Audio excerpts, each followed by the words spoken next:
ఇది కదా ఆఫర్ అంటే ఇప్పుడు ఎంత కొంటే అంత ఫ్రీ విఆర్ఆ fine silver jewellery Jubilee Hills check post Hyderabad. నమస్తే, నేను Keshav. Welcome to Suman TV. ఆంధ్రప్రదేశ్లో రాజకీయంగా రాజుకుంటున్నటువంటి కొన్ని చిచ్చులు చిరికి గాలివానలుగా మారుతున్నాయి. గత ప్రభుత్వంలో మంత్రి హోదాలో పనిచేసినటువంటి ఒక నాయకురాలు అవకతవకలకు పాల్పడడం, ఆమెకి ఒక ఐపీఎస్ ఆఫీసర్ సహకరించడం, ఈ ఉదంతం పైన గత 9 నెలలుగా కూటమి ప్రభుత్వం వచ్చినప్పటి నుంచి ఆరోపణలు ప్రత్యారోపణలు పదే తెరపైకి వస్తూ ఉన్నాయి. ఇప్పుడు ఫైనల్గా తుది ఘట్టానికి చేరుకున్నటువంటి సంకేతాలు కనిపిస్తున్నాయి. అరెస్టుల దిశగా కూడా వెళ్ళే అవకాశాలు ఉన్నాయనేటువంటి విశ్లేషణలు వినిపిస్తున్నాయి. ఏంటి, ఎవరా మంత్రి, ఎవరా మాజీ మంత్రి, ఎవరా ఐపీఎస్, ఒకసారి విశ్లేషించేటువంటి ప్రయత్నం చేద్దాం. మనతో పాటు చంద్ర శ్రీనివాస్ గారు ఉన్నారు, అనలిస్ట్. చంద్ర శ్రీనివాస్ గారు నమస్కారం. నమస్కారం అండి.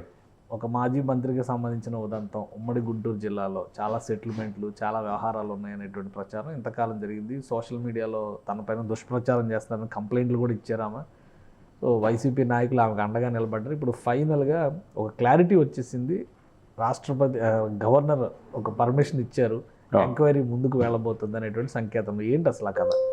మీరు చెప్పింది ఇక డౌటే లేదు. మాజీ వైద్య ఆరోగ్య శాఖ మంత్రి విడుదల రజనీ గారే చిలకలూరుపేటలో మంత్రి అయిన తర్వాత 2019 తర్వాత ఈ లక్ష్మీ బాలాజీ స్టోన్ క్రషర్స్ వాళ్ళని బెదిరించి వాళ్ళ పిఏ రామకృష్ణ ద్వారా 5 కోట్ల రూపాయలు అడిగినట్టుగా ఆయన కంప్లైంట్ ఇచ్చారు. గత ప్రభుత్వం వాళ్ళు 5 సంవత్సరాలు ఉన్నారు కాబట్టి ఏ విధమైన ఇది జరగలే, కంప్లైంట్ ఇచ్చినా కానీ. తర్వాత అనేక రకాలుగా నేను అంత ఇచ్చుకోలేను, మీరేదో స్టోన్ క్రషర్స్ అన్నీ మేము చేసుకొని, మనకు తెలుసు కదా స్టోన్ క్రషర్స్ అంటే పెద్ద పెద్ద కొండల్ని రాళ్ళుగా చేసి వాళ్ళని కూడా పీల్చి పిప్పి చేసే పనిలో వాళ్ళు వీళ్ళుంటే, సరే రామకృష్ణ చెప్పిన ఎనపోయేతలకి చివరికి విజిలెన్స్ అండ్ ఎన్ఫోర్స్మెంట్ అప్పుడు ఆ శాఖ ఐపీఎస్ ఆఫీసర్గా ఉన్న జాషువా గారు అక్కడికి వెళ్ళటం, 20 మందితో బెదిరించటం, చెప్పింది నిమ్మని చెప్పి అనటం, ఆ విధంగా 2 సార్లు వాళ్ళని భయభ్రాంతులు గురి చేస్తే వాళ్ళంతా కలిపి వాళ్ళ పార్ట్నర్స్ కలిపి సరే అంత ఇచ్చుకోలేము 5 కోట్లు అడిగారు వాళ్ళని. 5 కోట్లు వాళ్ళ దగ్గర ఎక్కడ ఉంటాయి అని చెప్పేసి చివరికి ఆయన రామకృష్ణ మాట వినపోయేతలకి గోపి ఎంటర్ అవటం, మొత్తాన్ని కట్ చేస్తే 2 కోట్ల రూపాయలు లంచం ఇవ్వటం కూడా జరిగింది.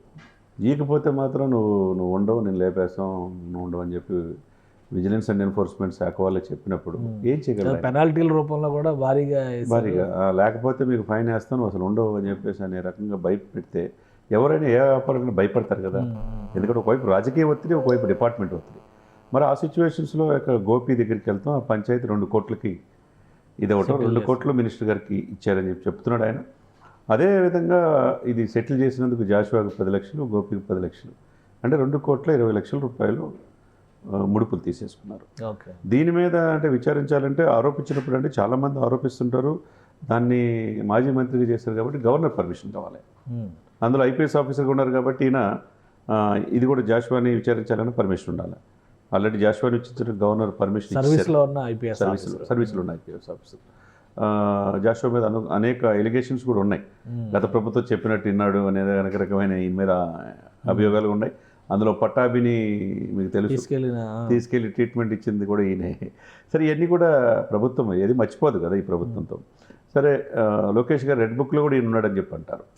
ఏదైనా కానీ ఈయనకి ఈ రోజున గవర్నర్ విచారించవచ్చు అని సెక్షన్ 17A ఏసీబీ కేసు కింద యాంటీ కరప్షన్ బ్యూరో కేసు కూడా నమోదైంది.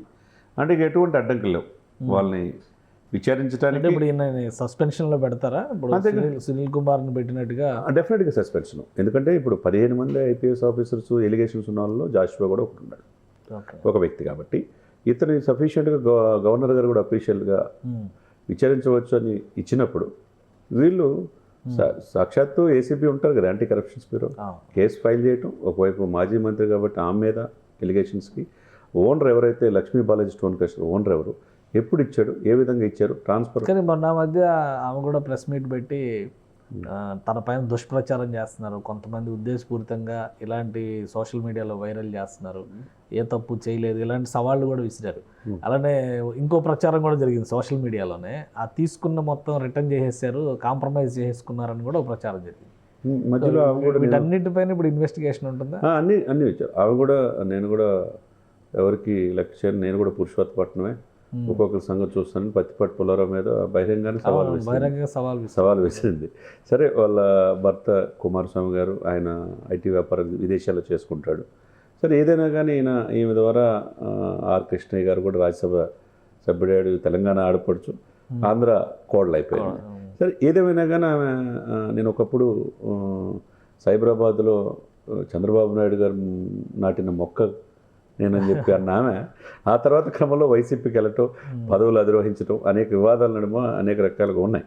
కాబట్టి ఈ సిచ్యువేషన్స్లో సోషల్ మీడియాలో కూడా అదేవిధంగా అనేకమైన ఆరోపణలు కూడా ఉన్నాయి. ఇప్పటికి ఏంటంటే విచారించాలన్న అధికారులు పర్మిషన్స్ కావాలి. మాజీ మంత్రిగా చేశారు కాబట్టి, ఎమ్మెల్యేగా చేశారు కాబట్టి, సరే కక్షపూర్తిగా చేశారని చెప్పి అదొకటి అంటారు. కాబట్టి ఇన్ని రోజులకి ఇప్పుడు గవర్నర్ ఒక క్లియర్ ఇన్వెస్టిగేషన్, ఒక ప్రైమరీ రిపోర్ట్ రెడీ పెట్టుకునే ఈ చర్యలు మొదలవుతున్నాయి. డెఫినెట్గా ఏసీబీ కేసు 17A ప్రకారం నమోదు చేశారు. వాళ్ళ ఆధారాలు వీళ్ళు సమర్పించాలా. ఆ స్టోన్ క్రషర్స్ వాళ్ళు నిజమే అనుకొని చూపించగలిగితే వాళ్ళ ట్రాన్సాక్షన్ జరుగుతాయి కదా.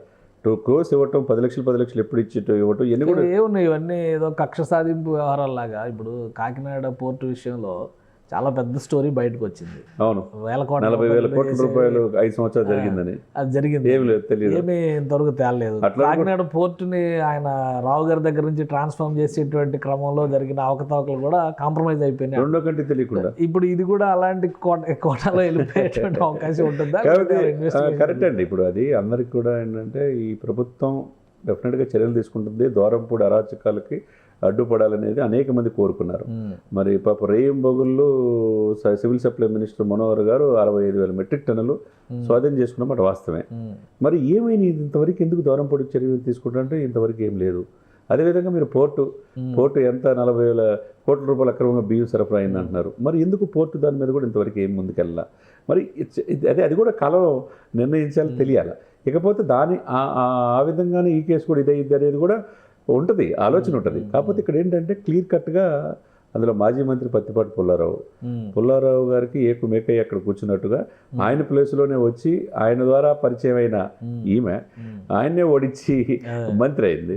ఆ తర్వాత ఆయన ఇబ్బందులు గురి చేసింది అని చెప్పేసి ఆయన పూర్తిగా అక్కడ వదిలేసేసి హైదరాబాద్లో రియల్ ఎస్టేట్ వ్యాపారం చేసుకున్నాడు కొన్నాళ్ళు. ఇకపోతే ఇప్పుడు వెళ్ళి గెలిచాడు కాబట్టి ఆయన కూడా ఆ టైం వచ్చింది అన్నట్టుగా నేను ఎవరిని వదిలిపెట్టినాను ఆయన అంటున్నాడు. వాస్తవాలు ప్రజలకు తెలియాల్సిన అవసరం ఉండదు. ఒకవేళ తప్పు కనుక విడుదల రజనీ గారు చేస్తే ఏ రోజు నియోజకవర్గానికి పరిమితం. అరెస్టులు ఈ కేసులోనే ఉంటాయా? ఇంకా అంతేకాదు, ఒక అధికారి కనిపిస్తున్నారు, ఒక రాజకీయ నాయకులు కనపడుతున్నారు. ఇక్కడ ఏంటంటే ఆమె ఎక్కువ నియోజకవర్గ ప్రజలు చిలకలూరుపేట అయినా భయపడుతూ గుంటూరులోనే పట్టాపూర్లో ఉంటా వైద్య ఆరోగ్య శాఖ మంత్రిగా ఆమె డ్యూరింగ్ ద పీరియడ్ పనిచేసింది. కాబట్టి ఈమె ప్రజలకు అందుబాటులో లేదని వాళ్ళు ఆరోపిస్తారు.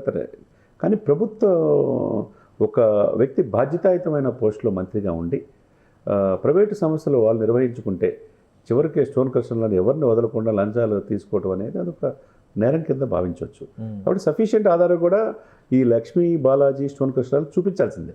చూపిస్తే కనుక దీంట్లో వీళ్ళు కూడా సీరియస్ యాక్షన్ తీసుకునే అవకాశం స్పష్టంగా కనపడుతుంది. రైట్. థ్యాంక్ యూ చంద్ర శ్రీనివాస్ గారు. ఇది మాజీ మంత్రికి సంబంధించినటువంటి ఉదంతో అలానే ఒక ఐపీఎస్ ఆఫీసర్కి సంబంధించిన వ్యవహారం కూడా ఇందులో ఇన్వాల్వ్ అయి ఉంది. ఇన్వెస్టిగేషన్కి గవర్నర్ క్లియరెన్స్ ఇచ్చారు కాబట్టి విడుదల రజనీతో పాటు జాషువా పైన కూడా విచారణ జరిగేటువంటి అవకాశం ఉంది. ఇక రెడ్ బుక్లో ఈ చాప్టర్లో అరెస్ట్ అవ్వడానికి అవకాశాలు ఎంతవరకు ఉన్నాయి, దీనిపైనే లోతైన అధ్యయనం జరుగుతుంది. అక్కడ రాజకీయ కక్షలు ఇతర అంశాలని పక్కన పెట్టి చూస్తే లంచాల వ్యవహారాన్ని మాత్రం చాలా సీరియస్గా పరిగణనలోకి తీసుకోవాలనేటువంటి విషయంలో ఏపీ ప్రభుత్వం ముందడుగు వేస్తున్నట్టుగా తెలుస్తుంది. ఇది స్పెషల్ డిస్కషన్. Keep watching.